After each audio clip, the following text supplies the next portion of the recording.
The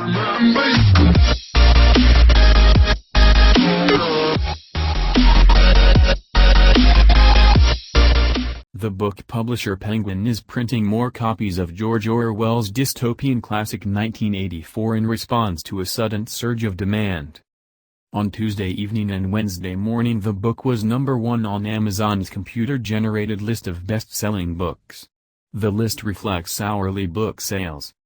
The 68-year-old novel appeared on the list on Monday, hovered around the #6 spot for much of the day, rose to #2 by Tuesday afternoon and then hit #1. Lower down on Amazon's bestsellers list are two other classic novels with similar themes, It Can't Happen Here, by Sinclair Lewis, and Brave New World, by Aldous Huxley.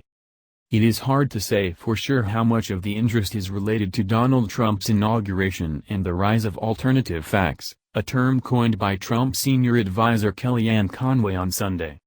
Related, alternative facts, why the Trump team is planting a flag in war on media.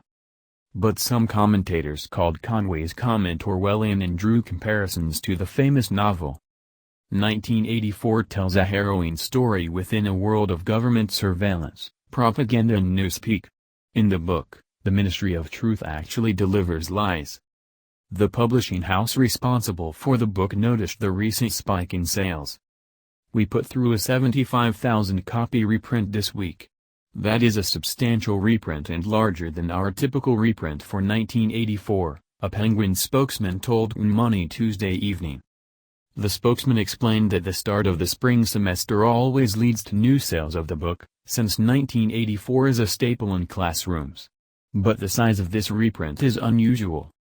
According to Nielsen BookScan, which measures most but not all book sales in the United States, 1984 sold 47,000 copies in print since Election Day in November. That is up from 36,000 copies over the same period the prior year. BookScan's data does not reflect any of the new sales since Inauguration Day. And Penguin declined to provide any further data about the number of copies sold.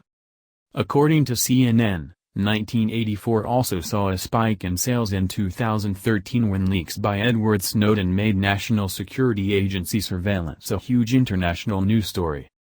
On Tuesday Orwell's book traded places on the Amazon list with a much more recent release, Hillbilly Elegy, a memoir by J.D. Vance. The New York Times has recommended Hillbilly Elegy for readers who want to understand Trump's win. It has been at or near the top of the bestseller charts for months. Vance recently joined CNN as a contributor.